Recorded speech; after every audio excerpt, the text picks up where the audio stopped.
Okay, in this video I want to look at a flash analog to digital converter. So we're going to look to see how we design one.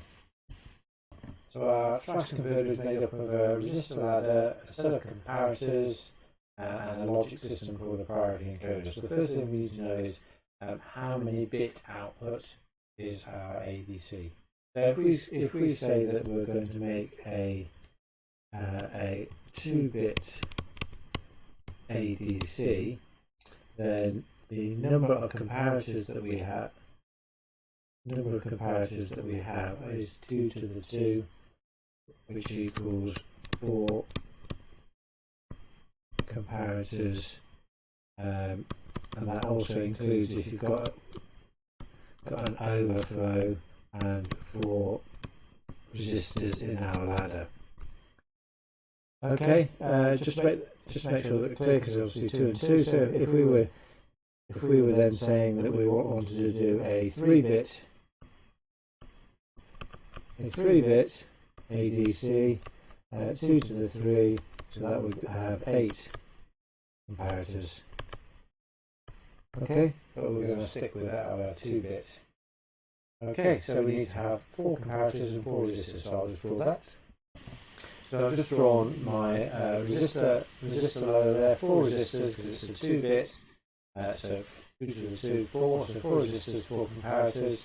So this one is going to be my overflow output, and that one connects directly to the top V reference. This is how you do it if anything strange is going on, and it's connected to the inverting input. So each of the resistor ladders is connected to the inverting input. And then we take our analog input and we connect that to the non-inverting input.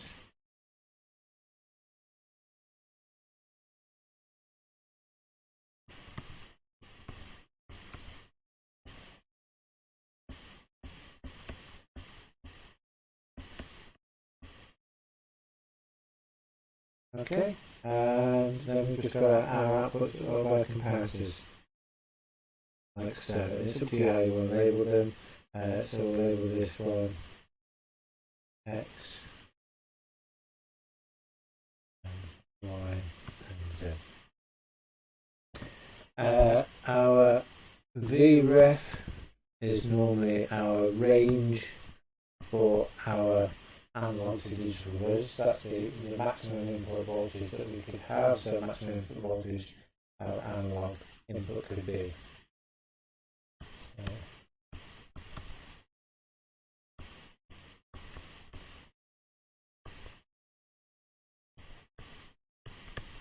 So that's what we normally set it to. And then we can do a nice little table here of our comparator outputs, which then would go to our priority encoder. So this goes to our priority encoder.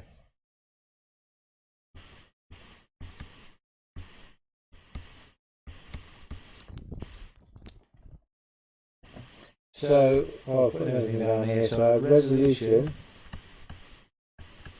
which sometimes gets called step size, so that's how finely we can take our analog voltage and convert it into a digital value, is equal to our range divided by 2 to the n.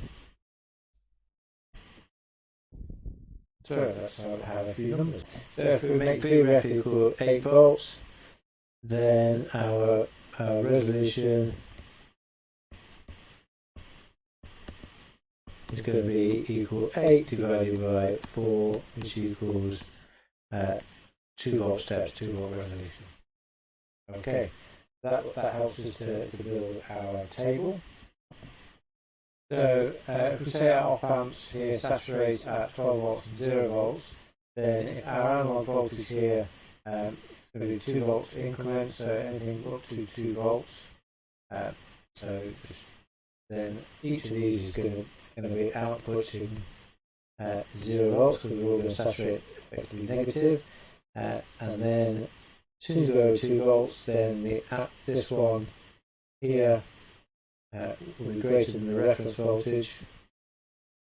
So therefore then we're going to have 12 volts, 0, 0, and then what we'll see is it shifting along like so. So eventually, once we get 6 to 8 volts, we've got 12 volts out from each of these.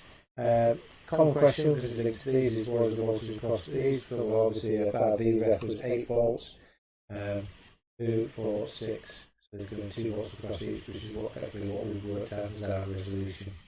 Something else there, but that means there's 2 volts across each of these resistors.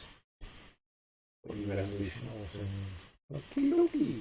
So one last thing before we finish off on this. So we've got what's called quantization error, because a voltage, an analog voltage, can be in between these and we're not getting anything out. So for example here you could have anywhere between 6 and 8 volts and it'd be reading exactly the output will be eventually, once it's gone through its priority encoder, we'll be reading exactly the same thing.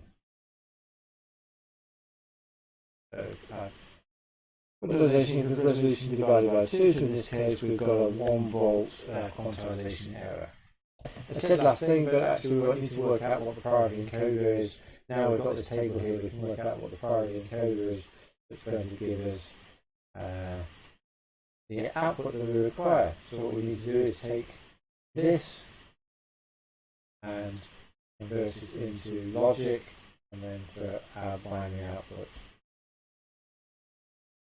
So I've just transferred our comparator outputs here down to here. Now what we have to think about is in terms of this being a digital, so 0 and 1. Well, I left them as 12 volts on this, but we need to think about them as being logic low and logic high. So our binary output is we're going to have A and B, so that's going to be our binary output for a 2-bit analog to digital converter. So all we need to do now is work out what A and B are in terms of X, Y, and Z. And I think it's time for a part on that. So if you're looking at A to start with, so A is high, and only X is high, which looks like it's this one here. And A is also high when we've got all of the ones we've got that.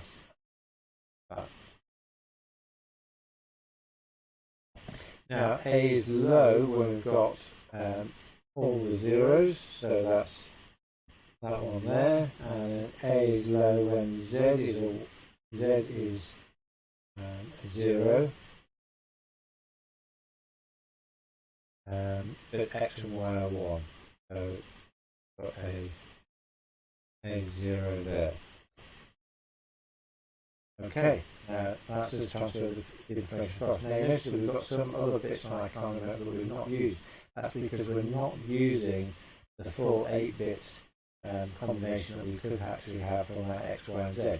So those other combinations don't exist. As they don't exist, we can put X's there, as in we don't care whether they're 1s or 0s, because they don't actually exist. And by putting we don't care, it helps us to then make a few loops. So we need to loop this one with something, so we can loop that with that, and then we can loop that, or we can loop that with all of them. It just helps to tidy it up, our expression. So that's what we have there. X and not Y, or Z. That's the only time that Z appears, that's why we can have that. So let's just do the same exactly thing for B, and it's a bit odd, even these don't care situations, but they're there to help. So on this one, so for B, B is high when X and Y are both high, X and Y are both high, but Z is low, so that looks like it's that one. And then also B is high, and we've got that one there. Our zeros are going to be exactly the same place. Well, sorry, I don't care, they're going to be exactly the same place as on the previous diagram, so we can just pop them in, which helps us then to put the others to there as zeros. Okay, so then doing our Carnot map. So circling as large group possible, so then 2 1s, for rather than make it 2 1s, we can use our don't cares. So we get a group of 4, so therefore B is equal to, what's that? Y. Okay, and that's how we do our priority encoder. So that will be our logic system and our priority encoder connected to our comparators. Yay!